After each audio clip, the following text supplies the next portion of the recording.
What is up, guys? My name is MipZ and welcome back for yet another League of Legends video. So today we're playing a champion that is kind of a medical genius or so. She's at least a really fun one and an absolutely amazing support to have. I personally love having her on my team, especially when I'm playing at the ADC, but actually also just about any other role. She just kind of makes everybody feel good. It's really nice. Today we are of course playing Soraka. So Soraka is quite honestly an absolutely amazing champion, and the reason for this is that of course what this girl can do is basically so that she can heal people and keep them alive, which is absolutely ridiculously strong. So yeah, that's kind of what we're going to be talking about today. For those of you who are new in here, then what we're going to do is first we'll talk a little bit about who this champion is for. Then we'll talk about the abilities, how they work, every single detail, so you guys know how to combine things. Like there's one thing for a lot of Soraka players that they might not know, that you always want to be using your Q before healing people with your W. We'll talk more about that in just a moment. But just kind of there's a couple of things about Soraka that a lot of people don't really realize that are quite important. So we'll go into detail with those things. Then we'll talk a little bit about combos. But with Soraka, that is kind of a lot of it is going to be kind of obvious when we talk about the spells. We'll kind of go into that there as well. And then afterwards, we'll talk about how to play her in the early, mid, and late game. So basically, just kind of what you wanna be doing on her. Anyway, for those of you who are new in here, make sure to smash that subscribe button and join in on our awesome community.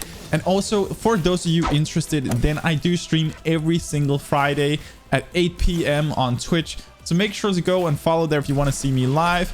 But yeah, that's kind of for this one. In terms of clocks, if you are interested in the runes and items, then I've left a link for mobile analytics down below showing the current best runes and items for the champion, because these things pretty often get changed, so I feel like this is just a better way of doing it. Anyway, let's just kind of jump into this one. So Soraka is quite honestly an amazing champion. She's really fun to play. She can carry pretty hard from the back line of things. Like, people are not really going to notice just how much she actually does, and they're completely going to underestimate her. So she's pretty cool, and she's actually not a champ that is whoops, I just took that one. She's not a champ that is super difficult to play, but she's a champ that can actually really make a huge difference. So who is this champion actually for? Well, in my opinion, if I had a friend coming to me and be like, MipZ, I really do want to play support, which champion should I go for, and where do I feel like I won't be kind of holding my team back, because I want to focus on learning the macro game, like the overall how the game feels and everything. And Soraka is one of those champions that comes to mind. She's great both for newer players, but actually also for people that have experience. So even if you're a mediocre or experienced player, if you do, whoops, basically if you are a support main, then this is definitely a champion that you should have in your roster, because you can play this girl all the way up to pro levels. She's really good, and she's just overall a very neat champion. All right, so we're gonna do this, and there we go. And there's actually a certain combo. See if we won't be able to do much here. I should put down my E. That might have actually been able to save her. All right, that is bad. That is not the ideal start. Anyway, I'll make sure that we hopefully do well in this. Of course, I will need, when you do play a support like Soraka, you do rely a little bit on your ADC and your team to actually do some stuff as well.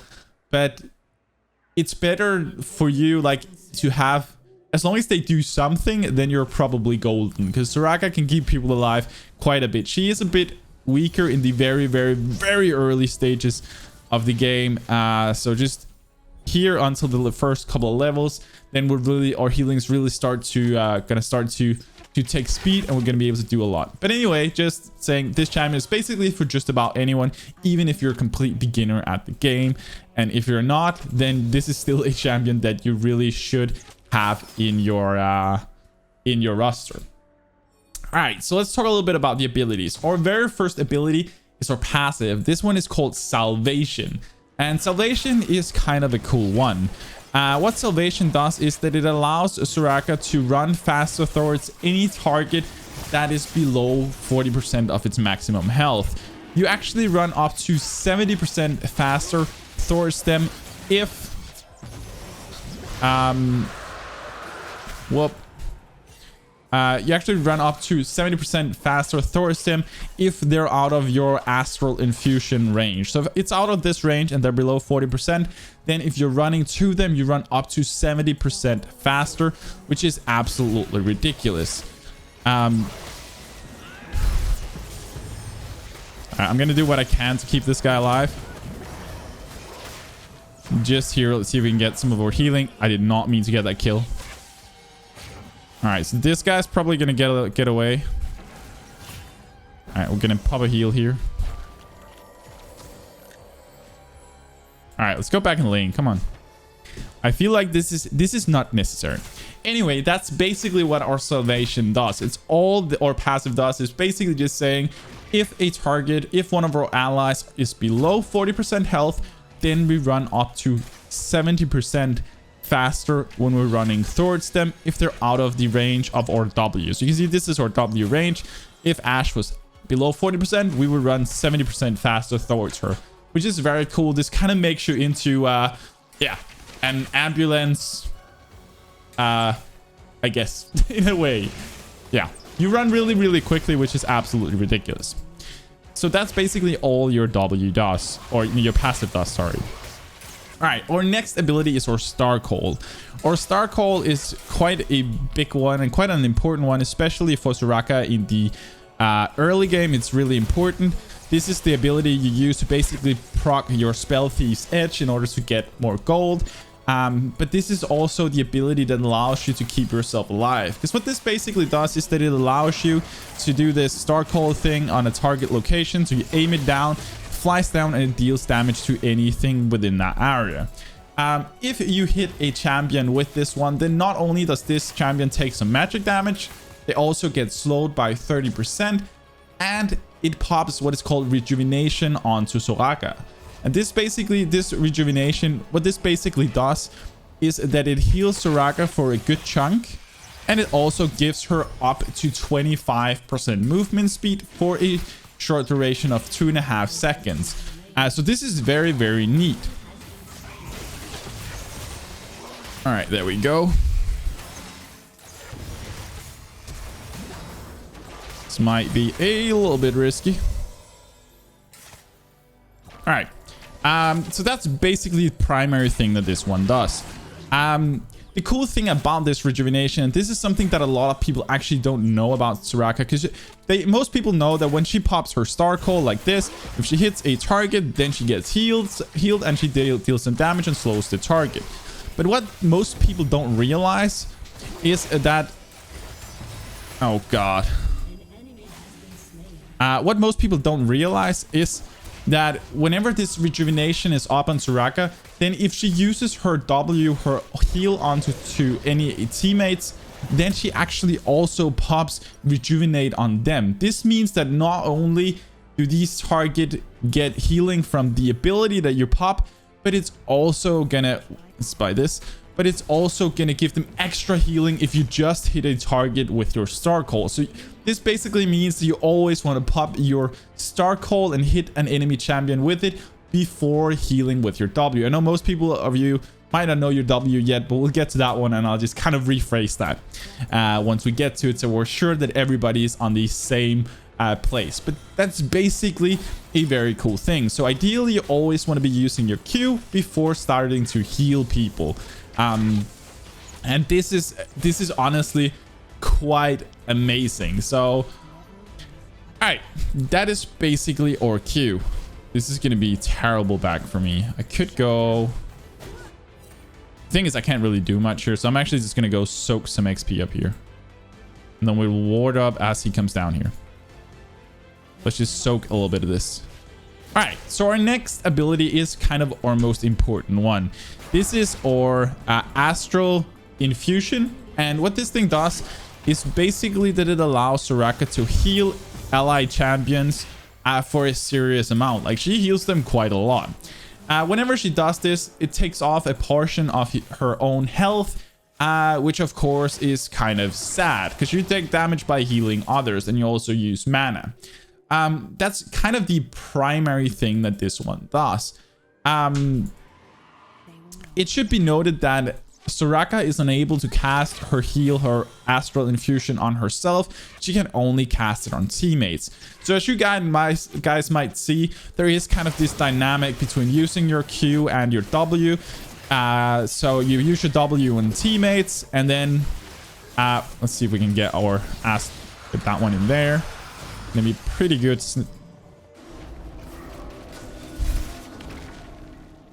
Okay.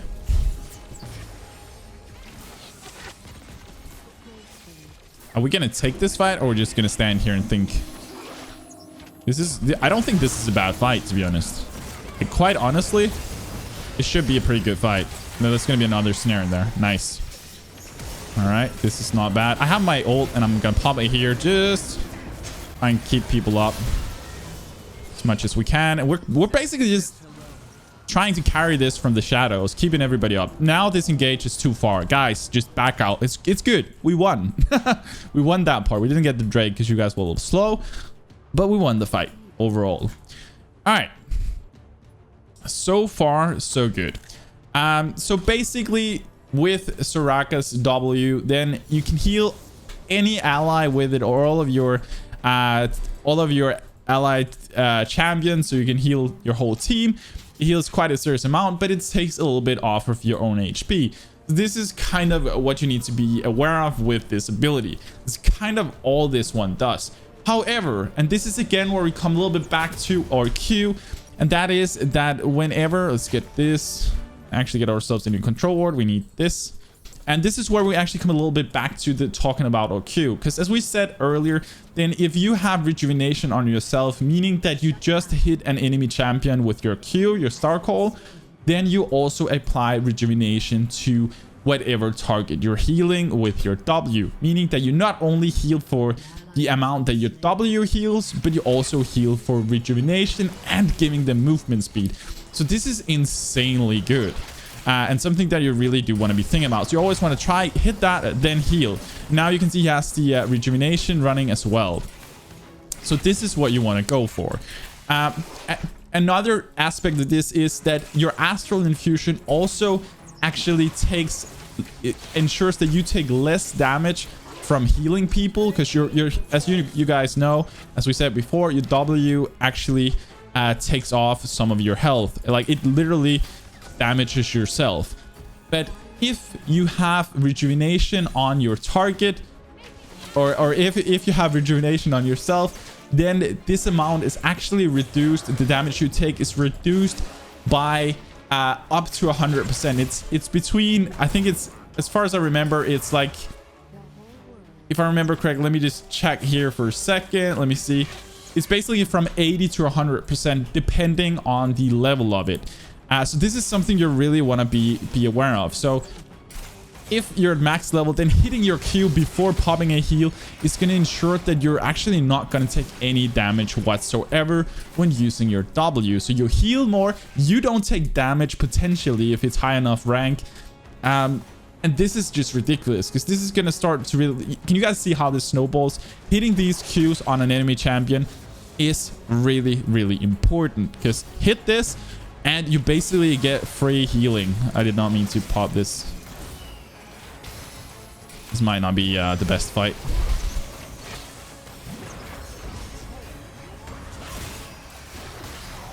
All right, let's just be a little careful here. I'm failing a little bit here. I do have my ult ready, and this is something you also want to be kind of looking at how other lanes are currently doing.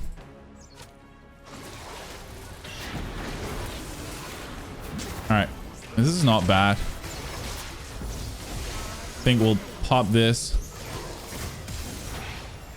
All All right, cool. Worth it. It's very nice. All right. So far, so good. That is our W. Just quickly rephrasing. Pop your Q before to get rejuvenation on the target they're healing as well. This will not only ensure that you heal more, because they will also get rejuvenation if you have it on you from your Q, but it'll reduce the damage that you take from using your W. You'll heal more, and you'll give your target movement speed due to this rejuvenation as well. Like, overall, it's just such an amazing thing to do. So really make sure that you, if you can, then hit your Qs before healing. All right, so that is that one. Now to the most misunderstood spell on Ashe, and that is, of course, her E. Her E is called Equinox, I think. I'm not quite sure how to pronounce it, so my apologies for that. But basically what this thing allows us to do is that it allows well, I think we might be able to, this is pretty decent. But basically what this allows us to do is that it allows Soraka to throw down this AoE spell that kind of looks like the Starfall in a sense. It does not exactly the same thing, however. This one is really nice, and this is such an misunderstood spell. Oh, I actually hit the wrong target. Rip.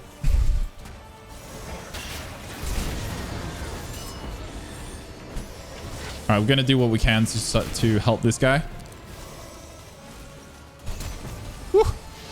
This is a little scary. Come on, dude. You can kite them. I believe in you. Ashe, I believe in you. We can do this. All right, let's just back off. That is a good bush call. Definitely just have your ass out the bush. It's the best way of backing. We all know that. All right. So let's just back up real quick, finish off our items, and we're going to go for an Ardent Sensor as our next thing here. Get a control ward and just kind of go back. We'll follow our ADC, see where she wants to go. All right, so Equinox is kind of a cool one. It's basically, it does very much a similar thing as your Q. It looks kind of, I wouldn't say the same, but the area effect is more or less the same size. It's a little bit bigger. But what this thing basically does is that it creates a zone for 1.5 seconds, and any enemy standing in this zone takes a bit of damage. It takes some damage and are silenced until they leave the zone. For those of you who don't know what silenced means, it means that you cannot cast any spells. You basically can only attack and do and move around. So this is, of course, very insane. A lot of people tend to use this spell to do damage, and that's actually a really big misuse of it, because you want to be using this for peeling, for zoning people out, and basically for chain CCing. We'll talk a little bit more of that in a second when we just completely explain this spell. So what this thing does is it creates a zone for 1.5 seconds, which deals some damage, and once this zone basically finishes, then any target within this zone is also going to be rooted for a short duration. Okay. Should be able to do this pretty easily, dude. I have faith. I have faith in you. I do. I do have faith. We need vision down here just for safety.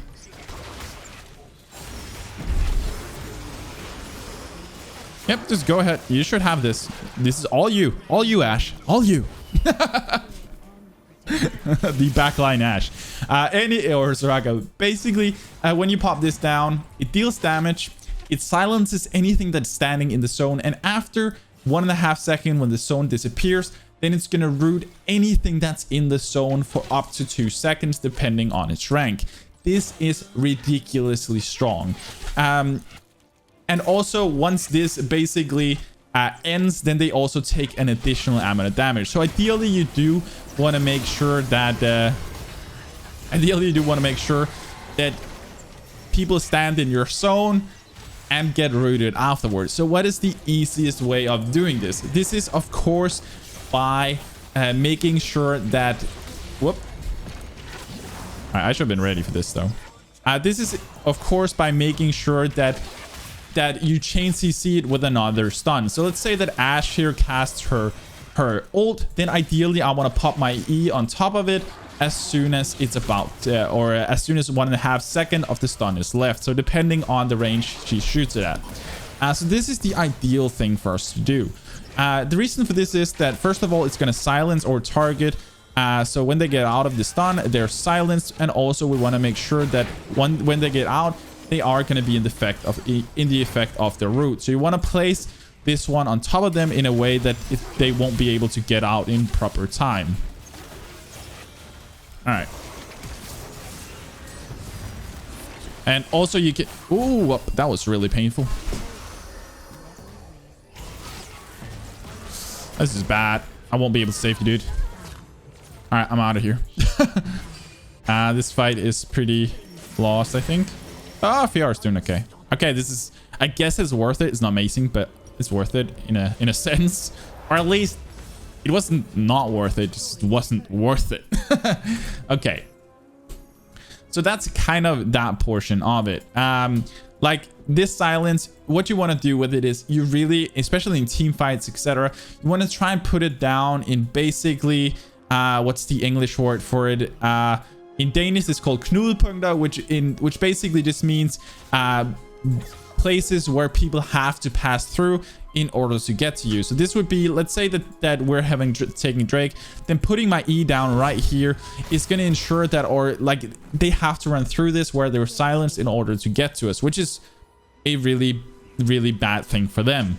And that also means that running through it is going to let them be both be silenced, and they're going to get rooted afterwards if they're still in the zone. Okay, so that's basically that. Also, a cool usage of this one is that you want to use it to help your ADCs. As you guys know, ADCs are very, very vulnerable to what's it called,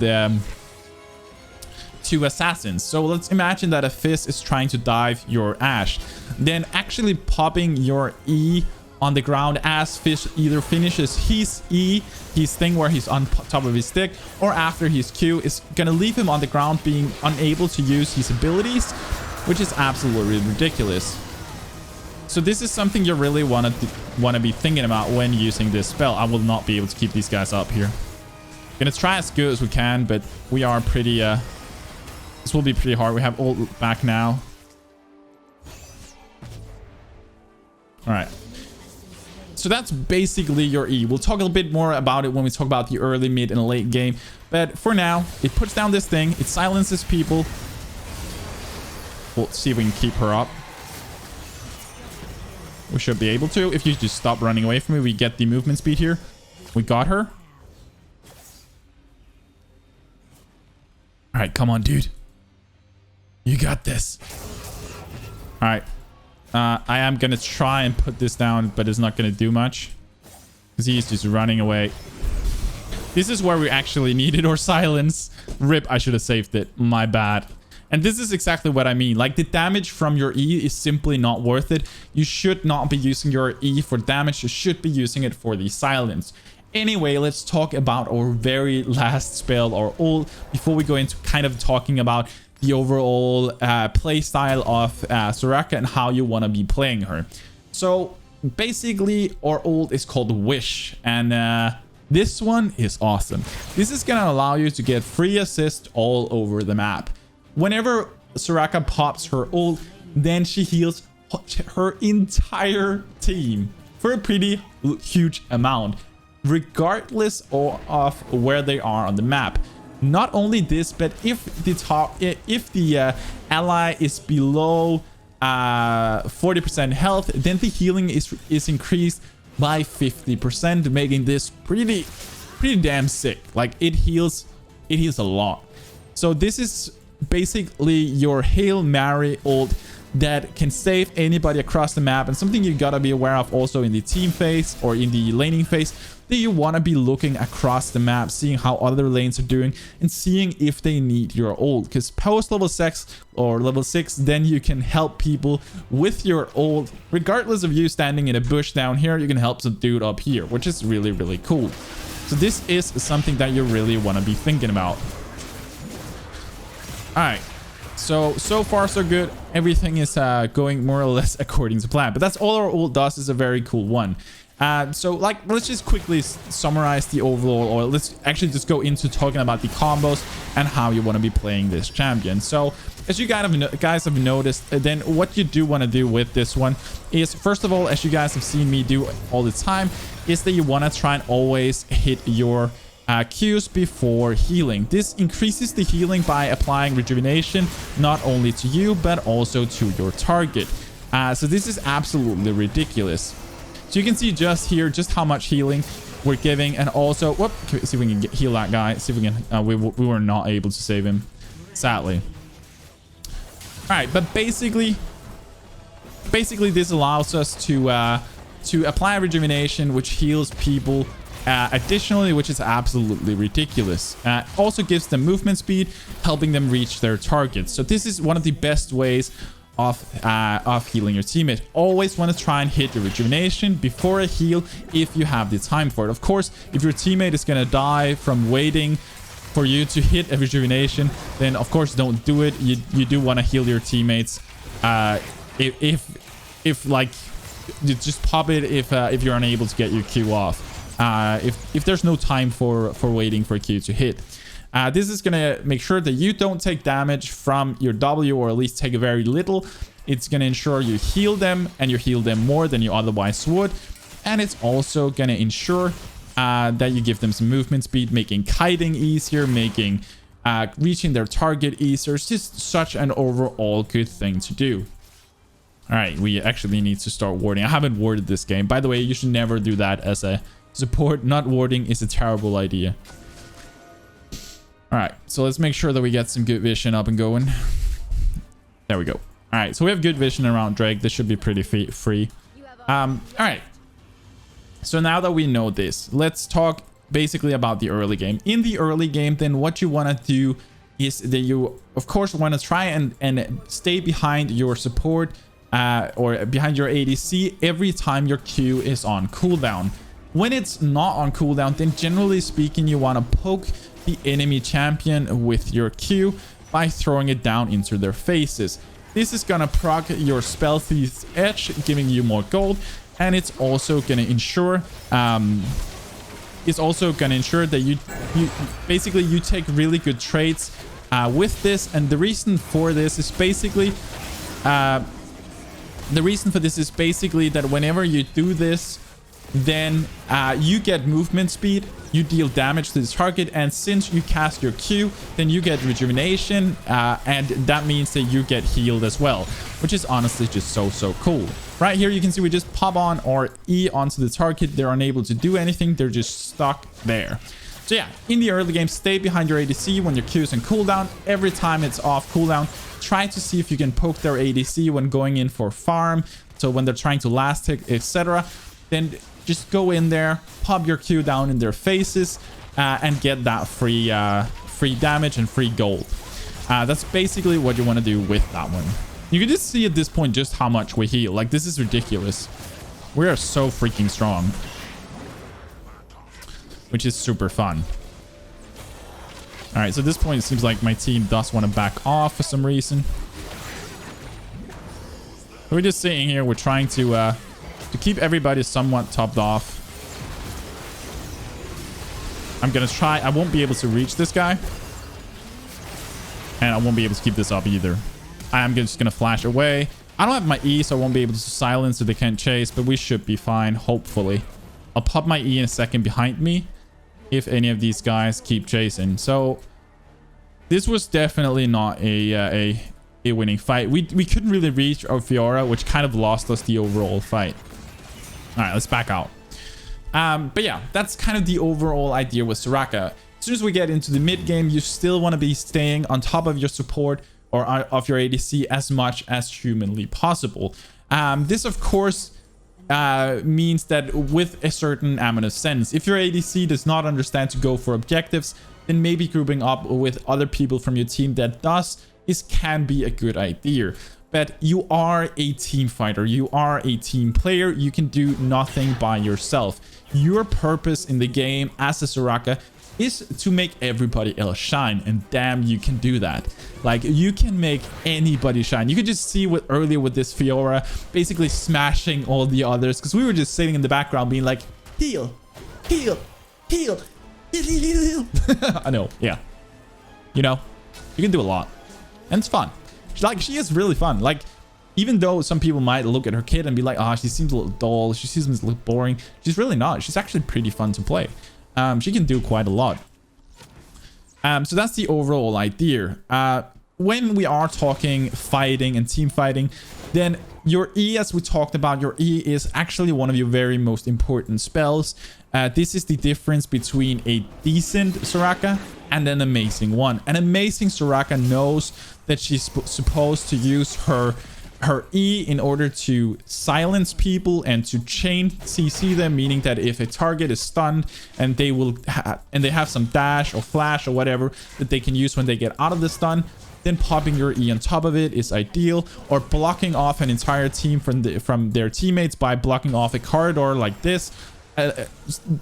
All of these things are what you basically want to be doing on her. You want to make sure that you kind of just that you take over the fight and you decide what's going on.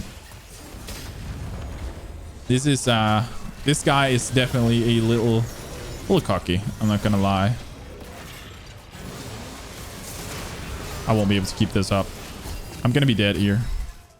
We're gonna pop our E. This is gonna silence. As he runs through, he's gonna get rooted. So see, this is prediction movement. So basically he runs to the or through or silence, and that is just gonna root him. So you can also use it kind of as a getaway. Pop it down underneath yourself, and as they run through it, they are gonna get silenced. It's a pretty good one. All right, so far so good. We're doing pretty decently. So yeah, I hope what you mostly take away from this is that what you want to do is play around your team, mostly your ADC. Laning phase, you want to pop your Qs to poke people as much as you possibly can. But only do it when your Q is ready, because when you run out, you Q, then you start running back, and if you hit them, then you get healed. So even if they hit you once with an auto attack, then you're just going to get healed back up. You're going to get movement speed, so they won't get any more than one attack in, and you're basically just going to be golden and have had a free trade. So this is basically what you want to be doing. All right, so I'm just going to try and group up with my team here, and we should, if people stay close to me and don't do this, then we should be able to win. And even when they do this, we might win. So right here, he pops that. He won't be able to run this way because of our ability.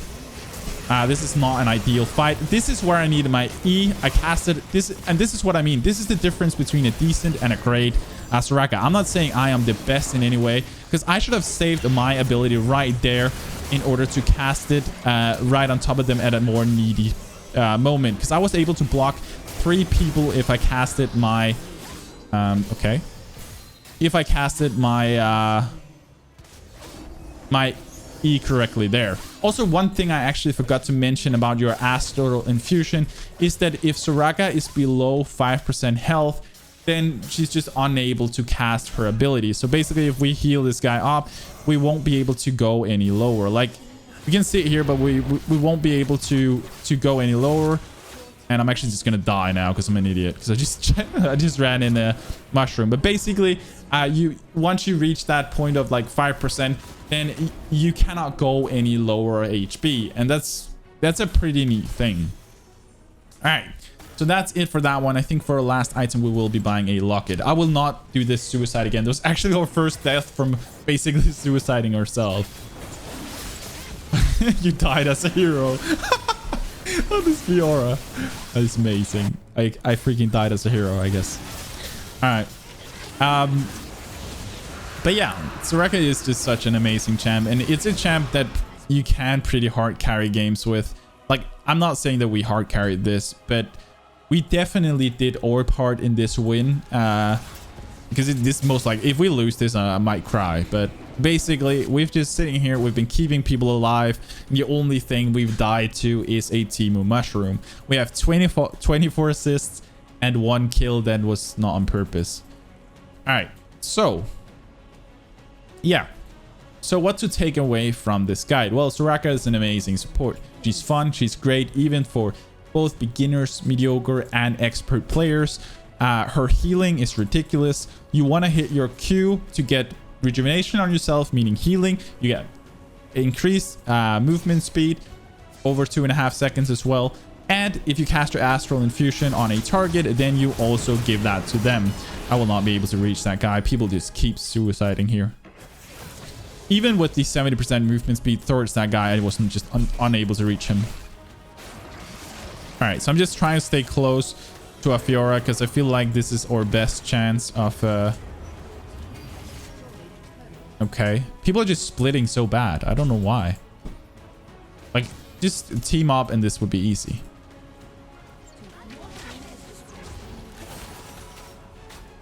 All right. Sure, I guess we're backing. I don't really know why, but as a support, sometimes you just gotta do what the rest of them gotta do, I guess.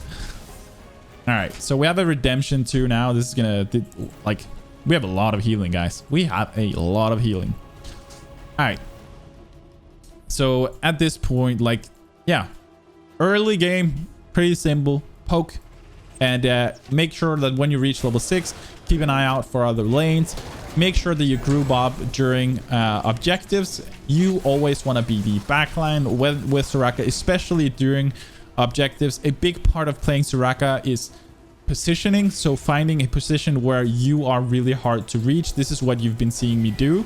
I've been trying to stay in, basically angling myself so I'm really hard to get to for the enemy, and that's basically what we want to think about. Then you want to make sure that you're ready for popping your E on top of the target whenever you can. And this E you want to try and put on the most crucial targets. So especially if your ADC is vulnerable to an assassin, let's say that you have a Rengar jumping in there, then you can put down your E on basically on top of the Rengar the second he jumps on your ADC to basically just deny him from popping any more damage, because he's not going to be able to use abilities due to the E silence.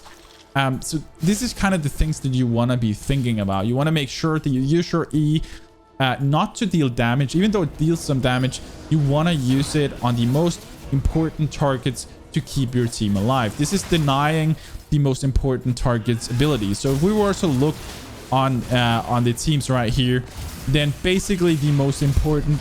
I'm gonna pop my ult here because this is kind of an awkward fight. Everybody split it. Kind of the most important targets here are...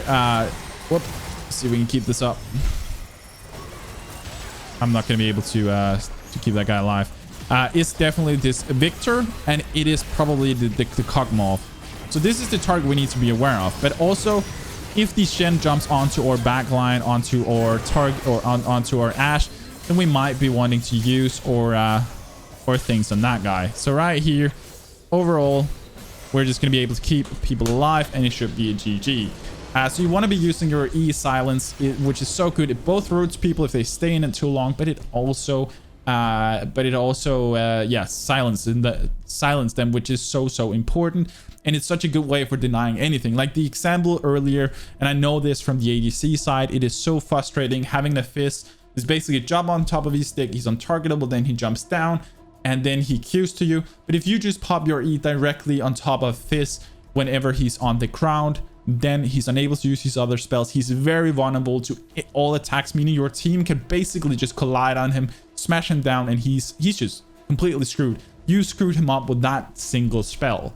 And you can do this on most assassins, which is actually one of the reasons why Soraka is not that bad versus assassins. Of course, if they go for her, it can be a little tricky, and but I hope you kind of get what I'm saying. Anyway, I feel like this kind of showed the overall of Soraka. I hope you guys enjoyed this one.